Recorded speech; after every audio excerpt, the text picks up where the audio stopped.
Hi friends అందరికీ ఈరోజు మునక్కాయ చికెన్ కర్రీ చేసేసుకుందాం. చాలా సింపుల్గా అయిపోతుంది. ముందుగా బాణాలు పెట్టుకొని బాణట్లో మనకు సరిపడా ఆయిల్ వేసుకొని కొంచెం ఎక్కువ వేసుకోండి. ఎక్కువే పడుతుంది కొంచెం చికెన్ కర్రీ కదా.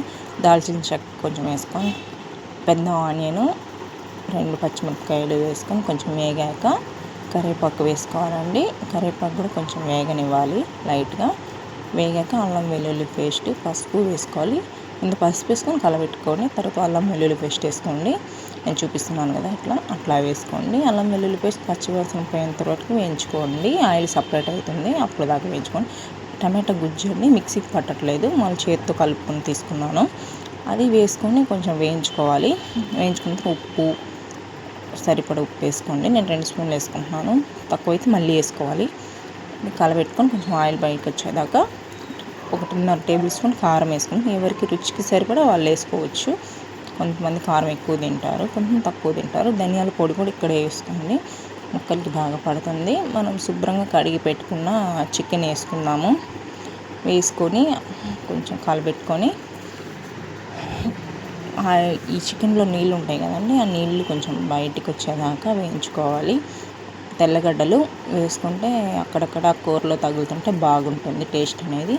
మూత పెట్టుకొని 10 నిమిషాలు ఉడికించుకోవాలి చికెన్ అనేది. ఇట్లా ఆయిల్ నీళ్ళు సపరేట్ అవుతుంటుంది. ఉడికితే ముక్క అనేది ఉడికిపోతుంది. కొంచెం ఒక 50% ఉడికిపోతే చాలు ముక్క. మళ్ళీ మునక్కాయలు వేసినప్పుడు కూడా ఉడికించుకోవాలి. ఇట్లా చూసుకోవాలి ఉడికిందా లేదా చూసుకొని మునక్కాయలు వేసుకోవాలి. వేసుకున్న తర్వాత ఒక 10 నిమిషాలు అట్లా కలుపుకొని మూత పెట్టుకుంటే మునక్కాయకి కూడా ఉప్పు కారం అనేది పడుతుంది. సో ఇట్లా తీసుకొని మూత తీసుకొని ఆయిల్ సపరేట్ అయ్యాక కప్పు నిండా వాటర్ వేసుకుంటున్నాను. చూడండి, మీకు కావాలంటే కొంచెం ఎక్కువే వాటర్ వేసుకోండి. ఇట్లా కలబెట్టుకొని మళ్ళీ ఇంకో 10 నిమిషాలు ఉడకనిచ్చుకోవాలండి మూత పెట్టుకొని. మూత ఎందుకు పెట్టుకోమంటున్నాను, తొందరగా ఉడికిపోతుంది. అందుకని ఇట్లా తేలేటప్పుడు మనకి 10 నిమిషాలకు ఒక 2 నిమిషాలకు అట్లా కలుపుకుంటూ ఉండాలి, మళ్ళీ అడుగంటిపోతుంది. ఇట్లా దగ్గరికి అయ్యాక మనం ధనియాల పొడి ముందేసాం కదా, మళ్ళీ ఇంట్లో దంచి పెట్టుకుంటాం కదా ధనియాల పొడి, అది జీలకర్ర పొడి వేసుకుంటున్నాను. ధనియాల పొడి ఇంట్లో దంచి పెట్టుకుని వేసుకుంటున్నాను. లాస్ట్లో మనం దింపేసే ముందు చికెన్ మసాలా వేసుకుంటున్నాను.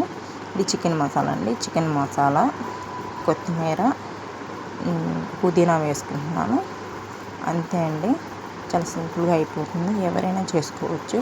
ఈ వీడియో నచ్చితే లైక్ చేయండి, మమ్మల్ని సపోర్ట్ చేయండి. Please and like subscribe.